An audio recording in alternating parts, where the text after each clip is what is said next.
High court of मणिपुरना case record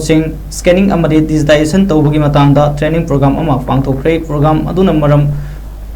ओइबा case record से सिजिनदना हेना secure ओइबा मोंदा डिजिटल की खुथांगदा थमनबा होनबदना हेना खुदोंचानबा पांदम थमकी ट्रेनिंग प्रोग्राम अदुदा justice Aribam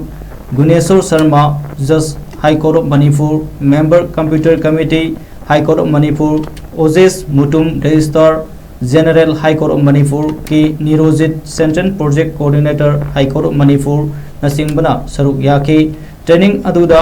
document preparation high speed scanning quality control optical character recognition secure upload to DS space लोनना डॉक्यूमेंट मैनेजमेंट सिस्टम की मतंगदा सरुक यारिबसिंगदा खंगनखे पाइखलकलिबा खोंथांग असे e committee supreme court of India ना केस रेकॉर्ड पेपरलेस ओहेदबा फिजिकल फाइल स्टोरेज हंथनबा केस एनालाइज तौबदा मतम चंगहनदनबगिदमक लौखलकपा खोंथांगने हौजिक फावबदा हाई कोर्ट की केस पेज लाख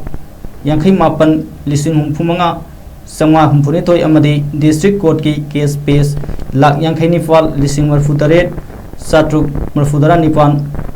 डिजिटाइज तौखरे।